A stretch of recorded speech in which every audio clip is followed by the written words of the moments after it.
మెదక్ జిల్లా పెద్ద శంకరంపేట కేంద్రంలో ముదిరాజ్ సంఘం క్యాలెండర్ ఆవిష్కరణ నిర్వహించారు. ముదిరాజ్ మహాసభ మెదక్ జిల్లా ప్రధాన కార్యదర్శి గోపాలకృష్ణ చేతుల మీదుగా ఈ క్యాలెండర్ ఆవిష్కరణ నిర్వహించడం జరిగింది. ఈ సందర్భంగా వారు మాట్లాడుతూ ముదిరాజుల సంక్షేమం కోసం గత ప్రభుత్వాలు విస్మరించాయని, కాంగ్రెస్ పార్టీ గత ఎన్నికల్లో ఇచ్చిన హామీ మేరకు బీసీ-డి నుంచి బీసీ-ఏలోకి మార్చి తమ చిత్తశుద్ధిని చాటుకోవాలని కోరారు. ఈ కార్యక్రమంలో మండల ముదిరాజ్ సంఘం అధ్యక్షుడు పుణ్యయ్యతో పాటు ముదిరాజ్ సంఘం నాయకులు సంగమేశ్వర్, రవి, సాయిలు, సుధీర్, మండల ముదిరాజ్ సంఘం నాయకులు పాల్గొన్నారు.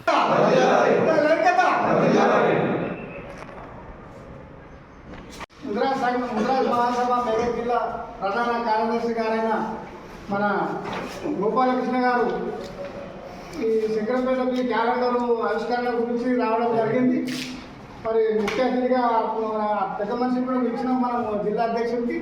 అతను మరి వేరే పని నుండి రాలేకపోయాడు, సాధన పంపించాడు. మళ్ళీ ఇంకొక ఆయన కూడా రాష్ట్ర ప్రధాన కార్యదర్శి అక్షయ్ గారు ఉండే, ఆయన కూడా చెప్పమంటే ఫోన్ చేసిన నేను.